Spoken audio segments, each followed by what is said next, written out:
Amoy Nucala Berry Blooms. Amoy Kala, amoy good vibes.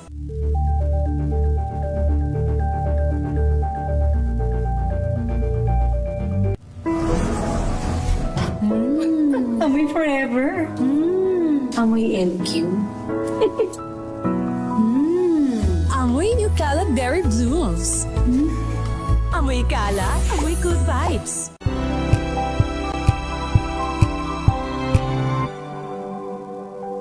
Tambalang Anthony Taberna at Jerry Baha ang gigising sa inyong umaga dahil lalatay ang humahagupit na diskusyon at komentaryo Lunes hanggang Biyernes sa 2x2.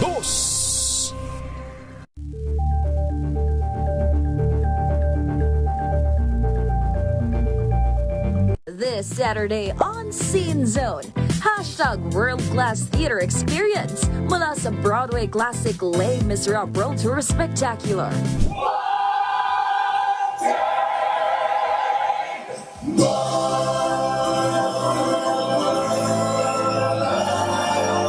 At mga dapat abangan sa first ever Manila run ng Charlie and the Chocolate Factory.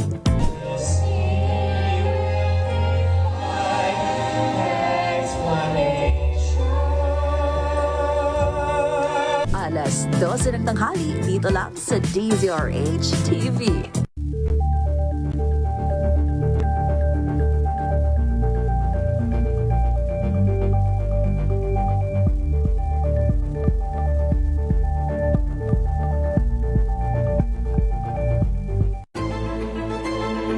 Pakikinggan ang bawat panig.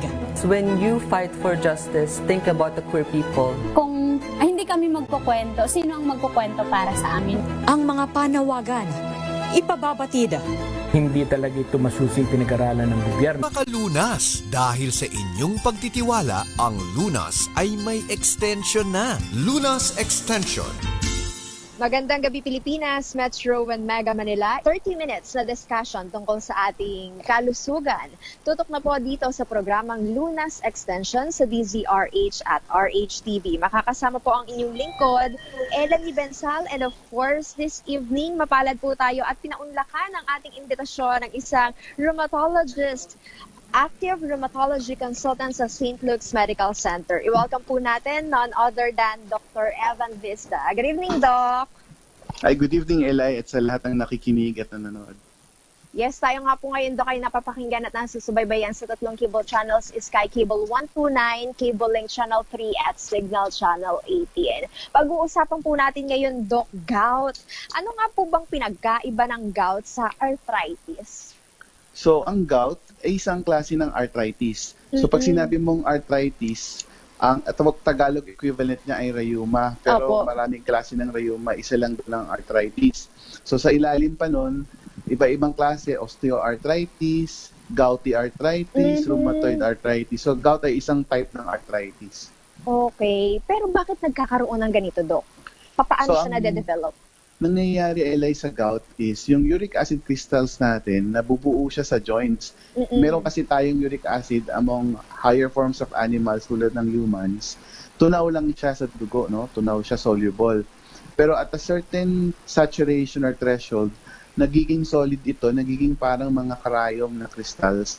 At kapag nagkaroon ka ng gout, naglalodge siya dyan sa joints, nabubuo, namamaga, at napakasakit kasi nga merong inflammatory reaction. Opo. Nakikita ko sa mga picture, kapag ni-research mo, yung parang nade-deform siya o talaga nagkakaroon ng umbok, no? Tama. Ang tawag naman doon ay tophi. So, ang tophi ay nabubuo kapag hindi na control ang level ng uric acid ng isang gout patient. Nag-accumulate siya through time, tapos nagiging siyang parang bukol na maputi, na parang chalk white, pagka malambot-lambot pa.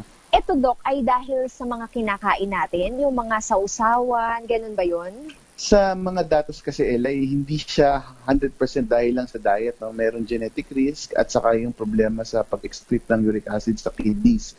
Pero at least a quarter or at least 23% to 25% dulot din ng diet. So, yung mga diet na high in purine at saka fructose, yun yung mga nag-contribute sa levels ng uric acid sa dugo.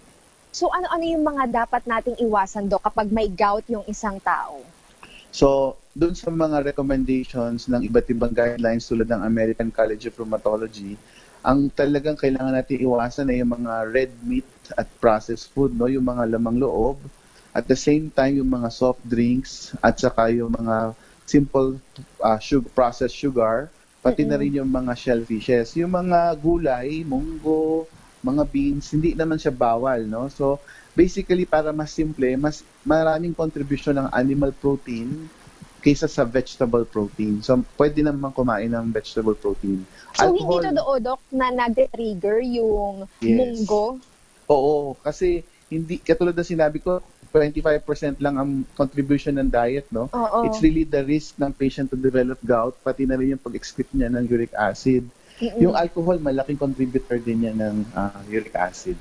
Okay. Dok, tama ba na kahit yung mga gamot, iniinom na medicine para sa hypertension or di naman kaya sa diabetes ay contributing factor para mag-develop or mag-trigger yung gout? Totoo po yan, no? Maraming drugs na ini-implicate para tumaas ng uric acid levels. So, isa na dito yung mga thiazide diuretic. Ginagamit ito sa mga patients na may hypertension. So, nag-i-increase yung pag-reabsorb ng uric acid. Ang action kasi nun tayo sa kidney, no? Nira-absorb niya yung uric acid. Pati yung mga anti-TB, yung mga isoniazid, and some form of cancer treatments, yung mga gamot na ito, nagko-contribute siya sa mga cell turnover, nag-i-increase yung purine, tapos uric acid. Sino po yung prone na magkaroon ng gout, Doc? Sa epidemiology, sa mga datos, usually ang profile ng isang gout patient ay kalalakihan. So young sila, hindi naman kailangan matanda na may rheuma, no? So kahit mga bata, tapos usually lalaki, mas predisposed. Dahil ang mga kababaihan, yung estrogen, merong protective effect, uricosuric siya, no, nang ilalabas ng uric acid. Pero kapag nag-menopause na yung isang babae, pantay na yung incidence o yung dami ng mga nagkakagout, no, sa babae at lalaki. Pero pag premenopausal, mas marami ang kalalakihan na mas bata. Okay. Dito sa pagkakaroon ng gout, Doc, sa nabanggit ninyong incident na mas mataas sa kalalakihan dahil sa hormone, hindi dahil sa mas mataas yung chance na sila ay umiinom ng alcohol? Yung pang isa, no? Kasi considered din siya sa lifestyle. As I've mentioned, multifactorial. So kung ikaw ay young male, tapos ang lifestyle mo is high ang alcohol intake mo than the normal, kapag umabot na yung uric acid mo sa dugo ng more than 6.8 milligrams, yung threshold kasi ng lalaki mas mababa compared sa babae. So, yung threshold niya, kapag lumampas na doon, mas madali na siyang mag-crystallize or mag-solid yung uric acid sa dugo sa lalaki compared sa babae. So, may hormone effect, may lifestyle effect. Okay. So, eto naman, Doc, kailan umaatake itong gout? May oras ba yan or panahon na kapag nagtatransition na madaling araw, yung malamig yung panahon? So, ang atake ng gout based talaga dun sa levels of uric acid, no? Kung hindi talaga siya nakokontrol. So, madali na siyang mag-solidify or mag-saturate. Now, halimbawa, nagkaroon ka ng isang araw na or gabi na nag-alcohol binge ka. So, yung load mo ng purine intake or as alcohol is marami, no? So, magme-metabolize ang katawan mo, magkakaroon ng disequilibrium sa uric acid, mas magkakaroon siya ng precipitation, magkikrystallize siya. So, sinasabi nila kapag uminom ka ng gabi, pagising mo talagang magana yung paa, no? Usually sa paa kasi yan, eh. So, may mga trigger na tinatawag, pero ang pinaka-susi dito kailangan yung uric acid mo ma-maintain mo sa isang particular level. So, sa mga guidelines, dapat less than 6 milligrams per deciliter. Okay. Sabi nyo, mas kadalasan nakikita, nararamdaman sa paa. Pero pwede bang sa ibang bahagi ng katawan ito makita at maramdaman din, Doc? Yes, tama yun. No? Ang gout kasi, it's a chronic condition. Wala siyang pinag-iba sa diabetes, hypertension. So kapag na-label ka ng gout, binomonitor na natin ng uric acid. Kapag sa umpisa, sa paa lang siya, ang tawag doon ay podagra. Pero pag hindi na-control ang uric acid, pwede rin siya mag-deposit sa ibang joints, even sa tenga, sa elbow, tama. So, sa elbows, hindi lang sa joints, no, kahit sa mga cartilaginous area. Now, pagka matagal na yung gout mo, long-standing, pwede ka na mag-manifest sa wrist, sa elbow, lahat ng parte ng joints. So paakyat yung flow niya, Doc. Tama po. So, una sa paa lang yung predisposition, pero pag masyado na maraming uric acid deposits, any joint could be affected. Paano kanina, Doc, nabanggit ninyo sa tenga, posibleng magkaroon din ng gout? Maaaring apektuhan yung pandinig? Hindi naman. Ito yung grossly, no? Pero wala namang report na nag-indicate na ito yung nagde-deposit din sa tinatawag nating cochlea, yung auditory chamber, no? So, hindi naman siya na-report pa. Pero it could deposit virtually anywhere. Okay. Kung meron ng gout sa paa, tapos, Doc, unti-unti nang nararamdaman, pati yung sa mga daliri, di ba? Pwede rin yon. Tama po. Ibig sabihin, malala na yung gout niya, Doc, kasi parang kalat na. Yes, Eli. So, may 4 na stage siya, no? So, una is yung tinatawag na acute gouty arthritis. So, magkaroon ka na ng arthritis, pwedeng sa 1 taon, hanggang 2 beses lang. Tapos yung intercritical or interval gout, nag-diagnose ka na ng gout, kinokontrol na lang uric acid mo, pero wala ka nararamdaman. Ito yung karamihan sa mga pasyente, okay lang sila, tapos walang atake. And then yung tinatawag nating chronic tophaceous gout. So yung chronic tophaceous gout, meron ka ng deposits. So yan ay yung kailangan mo nang mag-take talaga ng pangmatagalang maintenance kasi kailangan niyang pababain yung uric acid mo. Ma-target natin yung 6 mg per deciliter para matunaw siya. Kasi natutunaw yung mga deposits na yan. Kaya namang matunaw. So, etong pag-atake, Doc, how long siya nagtatagal usually? Yung mga deposits, habang hindi natin tinatanggal yan sa pag-control ng levels, sa pag-maintain ng gamot, tuloy-tuloy yan. No? So, kailangan talagang mag-take ng maintenance para ma-achieve yung levels ng uric acid. So, yung last stage na sinasabi ko, yung urate nephropathy, pati sa kidneys. Yan talaga, may evidence na nag-deposit na sa kidneys. Yan ang tinatawag na urate nephropathy. Malaki rin yung risk nila mag-develop ng uric acid stones. So, maraming mga pasyente na may gout, may uric acid stones din. Oo. Di bali, Doc, kung kinakailangan siyang inuman ng gamot, hindi siya kusang nawawala or hindi siya kusang gumagaling. Tama po, no? Yung arthritis, pwede yan ma-resolve sa umpisa, no? Kung hindi pa malala, nawawala siya. Yung immune system natin, kaya naman niyang ayusin yung inflammation. Pero ultimately, nakukuha lang siya ng mga pain reliever. Pero pag patuloy ang pag-deposit ng uric acid crystals sa mga joints, kailangan mo siya bigyan ng maintenance. So may mga gamot tayo, yung tinatawag na uricosuric at saka yung xanthine oxidase inhibitors. Yung mga to, either pinaprevent yung production ng more uric acid, yung ibang gamot naman pinapromote yung pag-excrete. No? Wala nga lang tayong ganong klaseng gamot sa Philippines. So, limited din yung options natin para pababain yung uric acid. Etong gamot, Doc, nasabi niyo na maintenance medicine, so kahit walang pag-atake, kailangan siyang inumin. Tama po, no? Kung ang pasyente ay established gout patient, tapos mataas talaga ang uric acid, parang diabetes yan, Eli, no? Minomonitor namin yung level.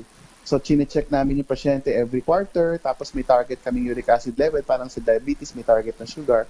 Tutuloy-tuloy lang namin yung maintenance hanggang ma-achieve namin yon. Now, kung ang pasyente mayroon na talagang deposits ng uric acid in the form of tophi, yung mga bukol na pinanggit natin kanina, no? Kahit wala siyang atake, itutuloy niya yung gamot para matunaw to. Kasi kayang tunawin yung mga yan. Yung mga nakikita natin mga bukol sa elbow, sa wrist, sa paa, matutunaw naman yan. Kailangan lang monitor ng rheumatologist. Pag-usapan pa natin, Doc, treatment and prevention tips na maibibigay po natin para sa mga may gouty arthritis or umaataking gout sa kanilang pang-araw-araw na buhay dahil sakit nga daw po talaga, Doc, at hirap sila sa paglakad. Yan po ang ating babalikan maya-maya lamang po dito pa rin po sa programang Lunas Extension sa DZRH at RHTV. This time check is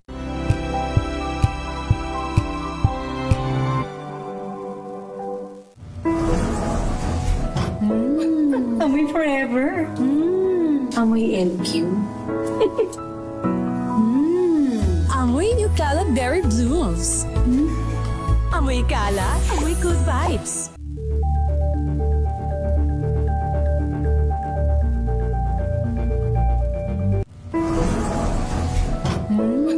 Amoy forever. Amoy LQ. Amoy New Cala Berry Blooms. Amoy Cala, amoy good vibes.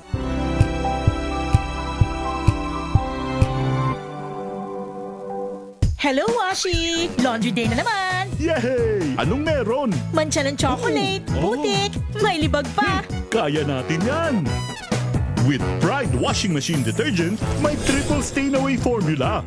Tanggal ang makapit, madikit, at malupit na dumit mancha. Kaya easy-easy ang labada. Mula noon hanggang ngayon. All you need is pride. All you need is pride. ACS.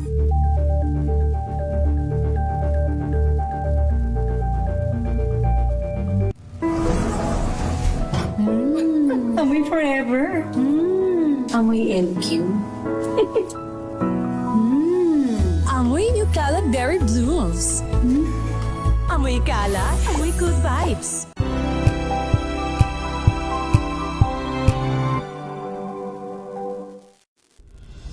Tuloy-tuloy ang pagtulong, tuloy-tuloy ang pagseserbisyo, at tuloy-tuloy ang balitaan kasama si May Binauhan sa Operation Tulong mula Lunes hanggang Biyernes.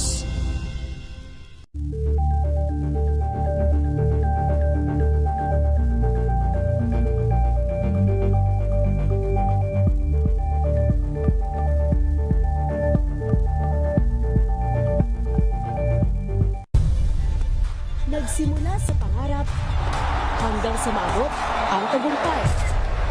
Iba't ibang kwento, iba't ibang mukha ng atletang Pilipino. Mas pinatindi, mas pinalakas, at mas pinaaksyon sa Match Point tuwing Sabado, 12:30 ng tanghali sa DZRH TV.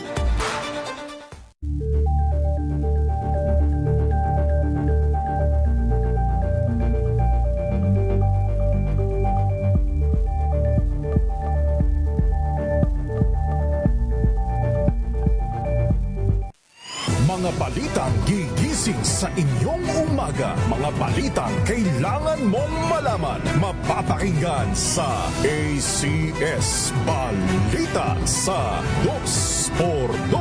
Kasama sina Anthony Taberna at Jerry Baha. Lunes hanggang Biyernes.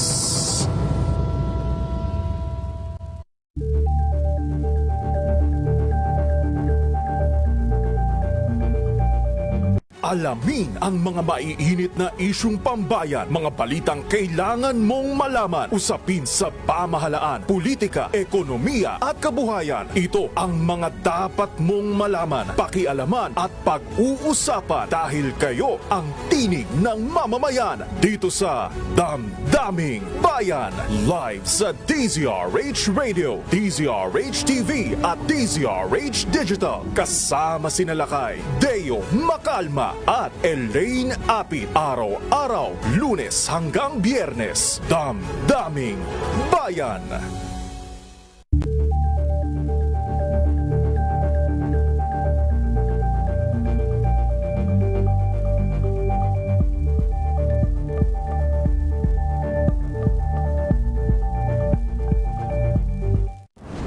Kung good vibes ang hanap mo, dito ka na sa sigurado.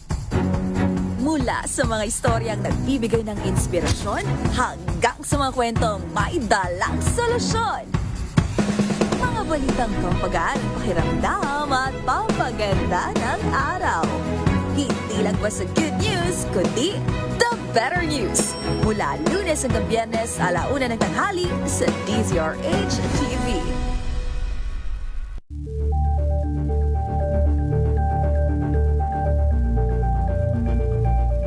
Curious ka ba sa maraming bagay? Kami na ang bahala dyan. Aalamin, tutuklasin at bibigyang linaw namin ang mga katanungang bumabagabag sa inyong isipan. Sa programa kung saan ang bawat sagot ay galing lamang sa mga eksperto. Ang Expert's Opinion, tuwing Linggo 3:00 ng hapon, dito lang sa DZRH TV.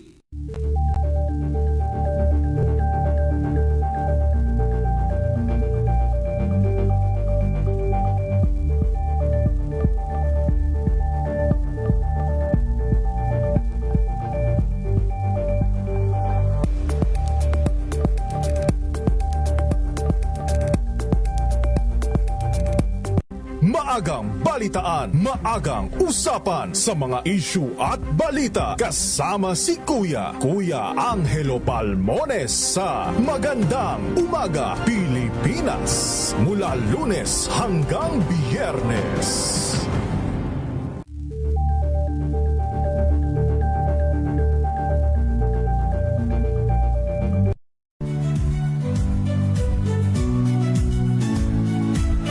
Magandang araw mga kaibigan.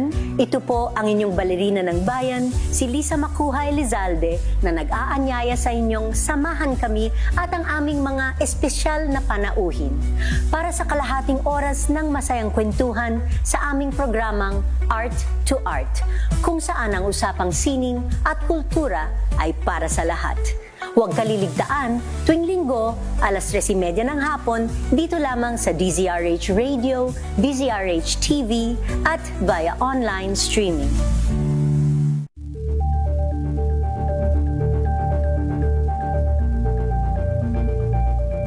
Ito ay bunsod ng naitalang 17 individual na ang kanilang naaresto. Metro Manila Development Authority o MMDA ang No Contact Apprehension Policy o NCAP sa Metro Manila. Sa ilang mga dokumento ay peke. Hindi rin legal ang employment na ipinangako sa kanila. Sa mata ng batas, mananagot ang sangkot at may sala. Dahil sa bawat paglabag, may karampatang parusa. Alamin ang mga pananagutan sa likod ng mga bawal. Dito sa Hoy! Bawal Yan!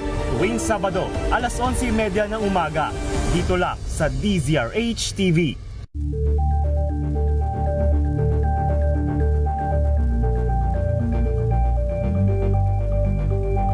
At usapang pangkalusugan, Lunas Extension.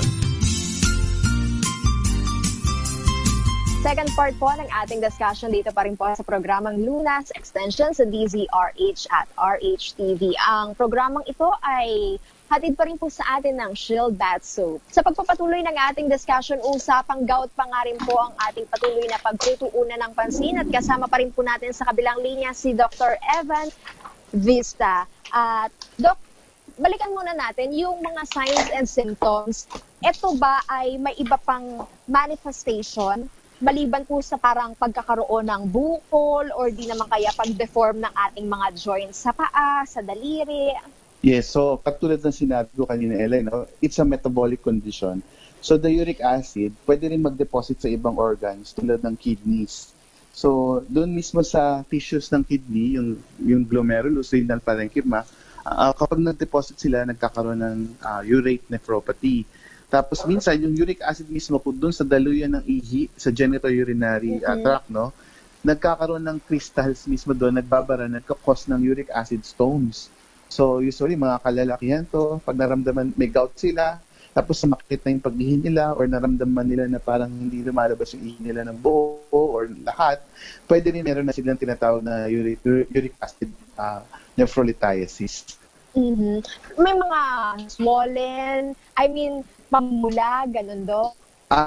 Symptoms usually, no? So, painful urination, tapos minsan may dugo na yung ihi, tapos ultrasound, may uric acid stone, tapos pag kinuha yung stones or na discharge, no, pag inanalyze uric acid ang component, mga sodium urate crystals.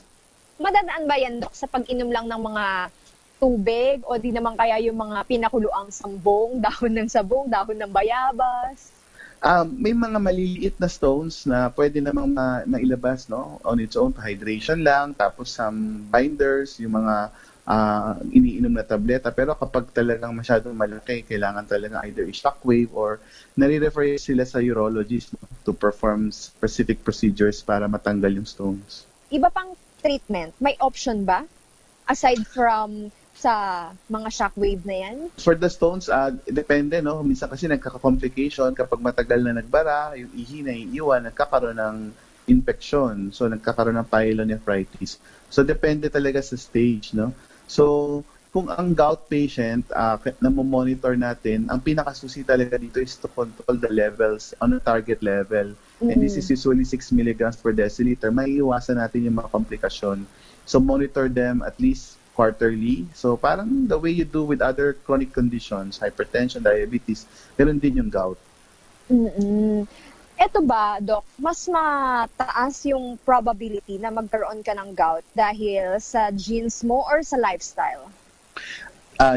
Yung genes, marami na kasing datos dyan. Sinasabi nila na yung mga pasyenteng predisposed mag-develop ng gout, meron silang effect doon sa kidney area.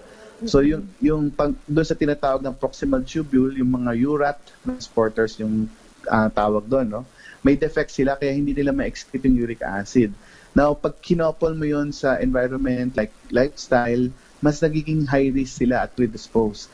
So may genetic factor pero hindi entirely exclusive na kung wala kang magulang na may gout, hindi ka magkakaroon ng gout. Hindi siya gano'n. No? So predisposition pero hindi siya yung talagang namamana. If left untreated, what will happen, Doc, sa ating gout? So number one, no, kapag hindi talaga nakakontrol yung attack, yung gout mismo, yung atake mo sa umpisa, ang tagal ng pagitan sa isang taon, mga 3 times or 2 times a year. Pero pag tumagal, halos every week or every month, may mga pasyenteng gano'n, no? Nagiging invalido na sila, immobile, tapos nagiging wheelchair-borne, hindi na sila makatrabaho, non-productive. Lalo na kung meron na silang TOFA, yung tinatawag na bukol, talagang hindi sila makakontribute sa society. They're not productive. Tapos kapag talagang hindi siya na-control, ultimately nga yung kidney ay maapektuhan. At eventually, maaaring magkaroon ng dialysis session na. Tama po, no? So pagka nasira na yung kidney parenchyma, yan yung tinatawag na chronic kidney disease, meron na yung kasamang consequence like possibly end-stage renal disease, dialysis. Lalo na kung yung pasyente tik ng mga pain reliever, nakakadagdagan. No? Kung puro pain reliever ka lang, symptomatic treatment ka for the longest time dahil matagal nga itong condition na ito, panghabang buhay, may mga side effects din yung mga pain reliever sa kidney. So, nagpapatong-patong na lahat. So, kailangan talaga ma-monitor ang pasyenteng may gout. So, kahit na sabihin natin sa paa lang yan, malayo sa bituka, malayo sa puso, kailangan nating bigyan ng pansin, Doc. Tama po, Eli. No? Kasi yung gout, metabolic condition. So, multi-organ din yung pwede niyang maging effect pagtagal. So, hindi lang siya arthritis. Marami kasing klase ng arthritis. Kaya nga, ang importante, makita kung gout ba itong pasyente or ibang klase or soft tissue rheumatism lang, tendinitis, litid, iba-iba eh. So, iba-iba rin yung gamot. Oo. Doc, may question po dito. Sabi ni Jason, if nagkaroon ng pamamaga, pain, at kirot dito po sa gout niya sa paa, pwede daw po bang idaan yan sa hot compress? Mali, no? So, sa mga guidelines, kapag gout ang isang klase ng arthritis, ang recommendation ay cold compress. We want to lessen the inflammation kasi pag warm compress, it's warm, no? Apo. So, we want to lessen the inflammation. Pag cold, babawasan mo yung blood flow. So, mababawasan yung pagpapunta ng mga inflammatory cells kasi malamig siya, no? Less ang blood flow, ang circulation. So, cold compress dapat. Cold compress. For how many minutes, Doc? Ideally, very variable yan, no? Pero usually what I recommend sa mga pasyente ko, mga 15 minutes, they can do it 3 to 4 times a day. Oo. At hindi talaga siya dapat, Doc, ilakad. Kunwari, nasa office ka, kailangan mag-work, di ba? Kasi no work, no pay. Yes. So, kung may gout attack ka, ideally, immobile ka muna, lalo na kung sa paa, kasi any form of pressure would cause more inflammation, no, or irritation. So, try to still move around, pero don't pressure your joints kasi any pressure is detrimental. Pag sa paa pa lang, Doc, yung gout nila, meron bang recommended type of shoes na kinakailangan nilang isuot para hindi po mag-trigger or kahit papano hindi siya masaktan? Ideally, when we see patients na may podagra sa paa or any attacks sa paa, usually nakachinelas sila, they would come in. No? So, we would advise na avoid close-fitting shoes pagka ganyan. So, understandable naman na kahit sa work, no, hindi ka muna makapagsapatos. Anything na magkakakonstrict sa blood flow, circulation, we would want to prevent that. Another prevention tips, Doc, para maiwasan natin yung pag-atake at yung pag-develop ng gout? So, kailangan lang talagang ma-establish na ang isang pasyente ay may gout. So, pwedeng normal lang uric acid niya during the time na kinuhang test na may attack siya. dahil yung uric acid maaring maraming nandun sa joint, no? So usually ang mini-measure sa dugo ay yung tunaw ng uric acid. So hindi siya reliable na the test during an attack. So if you have this pattern, may criteria kami sinusunod para ma-define talaga na may gout, or kung makakuha kami ng fluid, yung fluid na yun, ini-examine namin yan sa microscope, sa isang special microscope polarizing. Makikita namin yung crystals. So kapag na-clinch na yung diagnosis, kailangan talagang ma-monitor na ang pasyente kasi hindi na mawala yung gout. No? I-prevent lang natin maging madalas yung attack. At kapag on target naman tayo sa ating uric acid levels, sa mga guidelines, may recommendation naman on tapering the dose. May mga recommendation naman na itutuloy talaga yung gamot for life. No? So depende na yan sa monitoring ng pasyente. Parang kailangan lang, parang diabetes, no? Kailangan lang may test every so often, tapos ma-monitor lang siya. Para nga po ma-monitor yung kanilang gout, at maiwasan yung pag-atake. Doc, saan po kayong clinic matatagpuan, yung contact number ninyo? Ang Philippine Rheumatology Association may website. Tapos doon sa website na ita-type nyo lang yung Philippine Rheumatology Association, makikita nyo kung saang lugar kayo, may rheumatologist na malapit sa inyo. So merong sa provinces, meron sa Manila. So just type into that. Tapos I'm not sure kung sino ang may mga teleconsult platform ngayon. I have one sa Facebook. You just type it and then may ide-diretso na kayo doon sa teleplatform consult ko pag tinype yung pangalan kong Evan Vista. I still go at St. Luke's Medical Center sa Global City. So, you just call them for a schedule. Ayan, maraming salamat po sa inyong oras at impormasyon na ibinahagi sa amin ngayong gabi ito, Dr. Evan Vista. At syempre, maraming salamat rin po sa mga sumubaybay sa ating programa ngayong gabing ito. Kung kayo po ay may iniindang karamdaman, wag pong mag-atubiling kumonsulta sa inyong mga pinagkakatiwalaang espesyalista. Inyo pong nakasama, Ellen Bensal, bumabati ng magandang gabi at magkarinigan tayo hanggang sa susunod. Dito lamang po sa programang Lunas Extension sa DZRH at RHTV. Mga kalunas, hanggang bukas dito sa Lunas Extension.